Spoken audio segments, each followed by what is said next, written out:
नमस्कार, मैं काजल और आप इस वक्त देख रहे हैं जन संदेश टाइम्स। नवरात्रि की शुरुआत हो चुकी है और सप्तमी तिथि को माता की प्रतिमा सभी पंडालों में स्थापित हो जाएंगी। उसके बाद श्रद्धालु माता की प्रतिमा के दर्शन प्राप्त कर सकेंगे। लेकिन इस वक्त माता की प्रतिमा को अंतिम रूप देने का कार्य चल रहा है। ऐसे में हम मौजूद है खुजवा स्थित मूर्तिकार अभिजीत विश्वास जी के कारखाने पर, जहां पर माता की तमाम मूर्तियां मौजूद है। माता दुर्गा की प्रतिमा के साथ साथ उनके संग साथियों जैसे कि गणेश जी, कार्तिकेय जी आदि भगवानों की भी मूर्तियां मौजूद हैं, जिन्हें अंतिम रूप दिया जा रहा है।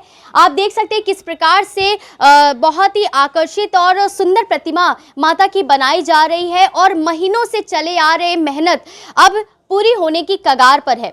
बांस और पुआल से तैयार किए जाने वाले ये मूर्ति बहुत ही शुद्ध और पूरी तरीके से इको फ्रेंडली होते हैं।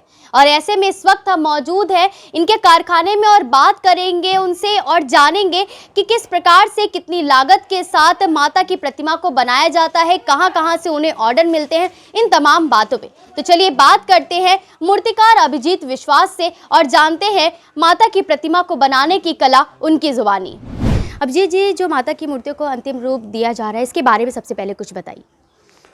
जिन संस्था का मुझे ऑर्डर मिला है प्रतिमा बनाने के लिए, तो सबसे पहले वाराणसी में जितनी भी प्रसिद्ध जगह है और जब से पुरानी, जो कि सबसे पहला पूजा हुआ है, तो सार्वजनिक पूजा वाराणसी दुर्गा पूजा समिति, पांडे हवेली, रामकृष्ण मठ, भारत सेवा आश्रम और कई बड़ी संस्था, हथुआ मार्केट, जीव स्पोर्टिंग क्लब, शारदा संघ, दुर्गाचरण, अकाल बोधन, बंगाली टोला, ऐसे बहुत सारी संस्थाएं, लगभग 60 मूर्तियां मैं बना रहा हूं। तो सभी बनारस की फेमस मूर्तियों को मैं बना रहा हूं और ये मेरी चौथी पीढ़ी है।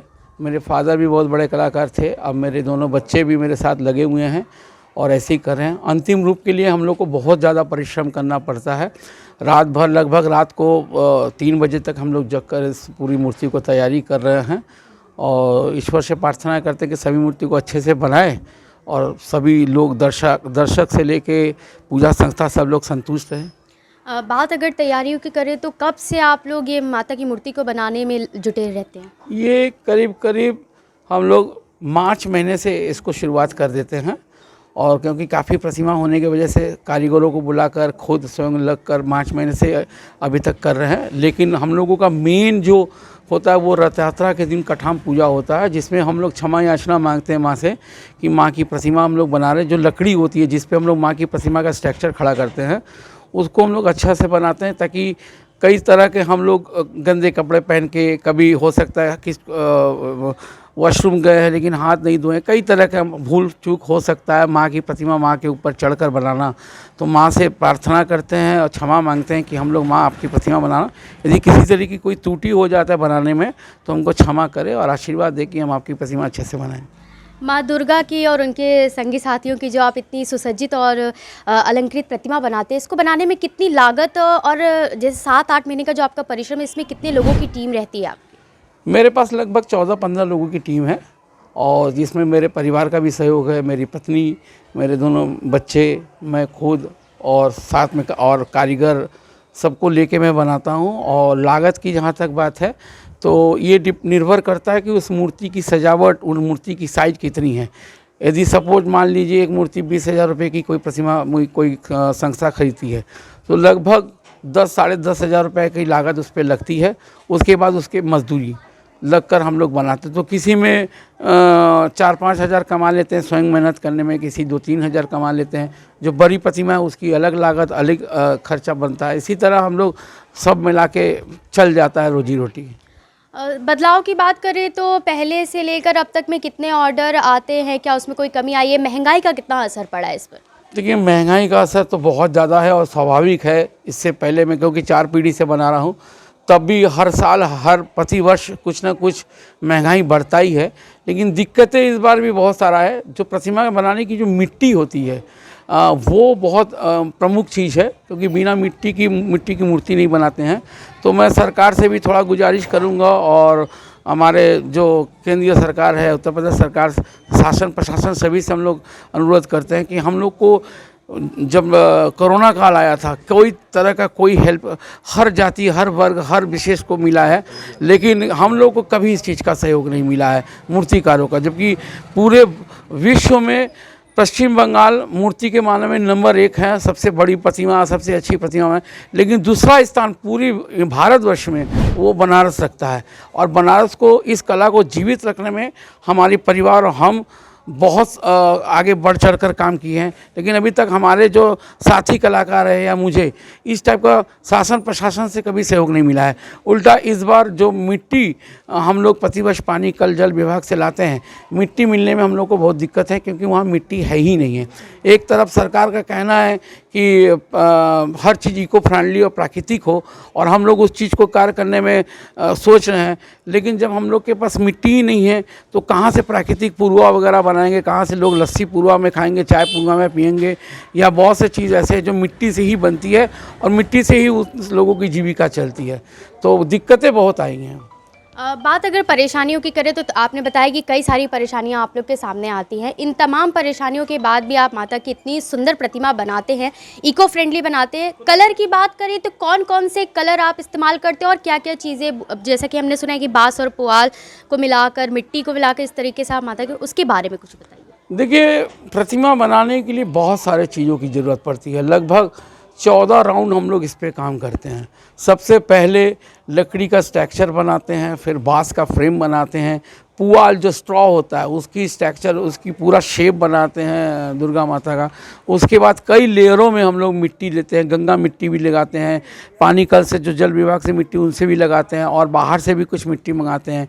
उसके बाद तरह तरह के रंग लगाए जाते हैं, सभी प्राकृतिक रंग इस्तेमाल करते हैं।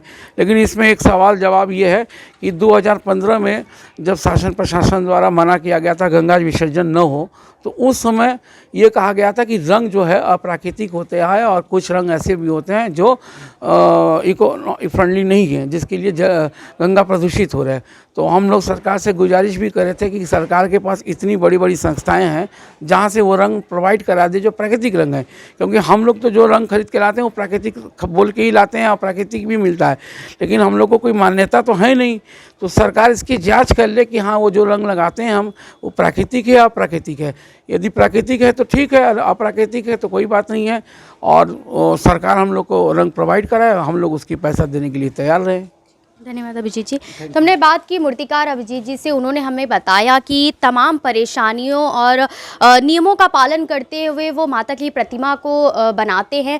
काफ़ी सारे महीनों की मेहनत जो होती है उनकी नवरात्रि पे रंग लाती है, और सप्तमी के दिन से ये प्रतिमाएं पंडाल में खुल जाती हैं। जो श्रद्धालु होते हैं माता की प्रतिमा के दर्शन करने के लिए वहाँ पर पहुँच जाते हैं। मूर्तिकारों से बातचीत में हमें खास बात ये पता चली कि वो पीढ़ी दर पीढ़ी माता की प्रतिमा को बनाने में अपना सहयोग प्रदान कर रहे हैं। सालों से ये परंपरा उनके घरों से चली आ रही है।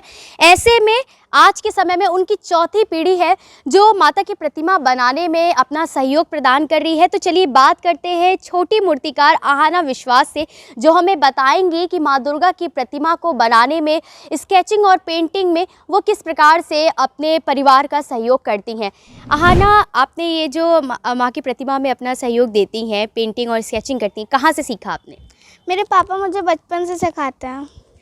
माता की प्रतिमा जब पंडाल में लगती है और आप ऐसा बोलती होगी पापा ये स्केचिंग तो मैंने की थी, कैसा लगता है आपको? मुझे बहुत गर्व होता है कि मैंने ये बनाया है। और जब आप स्केचिंग करती हो, कैसे आपने धीरे धीरे सीखा? इतनी छोटी सी उम्र, कौन सी क्लास में हो आप? मैं 4th क्लास में हूँ। 4th क्लास में आप इतनी अच्छी स्केचिंग की माँ की प्रतिमा बनाती हो। कैसे आप, कौन कौन आपको सहयोग करता है, कौन कौन साथ देता है, कौन सिखाता है आपको? मेरे पापा ही मुझे खाली सिखाते हैं और मैं सीख जाती हूँ एकदम ट्रेंड हो जाती हो। हाँ। आगे क्या करने का सोचा है? मैंने यही बिजनेस संभालने की सोची है। बिजनेस संभालना है। Yes. तो आगे आप चल के इस जो ये आपका जो पीढ़ी दर पीढ़ी आपके पेरेंट्स चलाते आ रहे हैं, इसी को कंटिन्यू करना है? यस, मुझे यही कंटिन्यू करना है। तो हमने बात की छोटी मूर्तिकार आहाना से, जिन्होंने हमें बताया कि वो पीढ़ी दर पीढ़ी चली आ रही अपने परिवार की इस परंपरा को आगे भी बढ़ाएंगी। एक और जहां आजकल के बच्चे आईएएस पीसीएस बनने की तैयारियां करते हैं, आईएएस पीसीएस बनने की सोच रखते हैं, वहां ये छोटी मूर्तिकार अहाना अपने बिजनेस को आगे बढ़ाने के लिए अपने परिवार का सहयोग करेगी और इस परंपरा का निर्वहन करेगी। आने वाले समय में भी इसी प्रकार से माता की प्रतिमा, अभी तो वो सिर्फ स्केचिंग और पेंटिंग ही करती है, आने वाले समय में वो खुद अपने हाथों से माता की प्रतिमा को आकृति और उनको स्वरूप प्रदान करेगी। और ये अपने आप में बहुत ही अनोखी बात है कि वह आने वाले समय में माता की प्रतिमा को बनाकर उनका आशीर्वाद प्राप्त करेगी। तो हमने बात की मूर्तिकार अभिजीत विश्वास और छोटी मूर्तिकार अहाना से, जिन्होंने हमें बताया कि काफ़ी महीनों से वह मूर्तियों को आकृति देने में लगे हुए हैं, दिन रात माता की प्रतिमा को बनाने में, उसको एक अनोखा रूप देने में जुटे हुए हैं। पूरे परिवार का साथ उन्हें मिलता है और पीढ़ी दर पीढ़ी उनकी यह परंपरा चली आ रही है और आने वाले समय में भी वह माता की मूर्ति को बनाने में अपना सहयोग इसी प्रकार से देते रहेंगे। इसी के साथ ही नवरात्रि से जुड़ी और तमाम देश विदेश से जुड़ी सभी जानकारी हम आपको ऐसे ही देते रहेंगे। ऐसी तमाम जानकारियों के लिए जुड़े रहे हमारे साथ और देखते रहे जन संदेश टाइम्स। नमस्कार।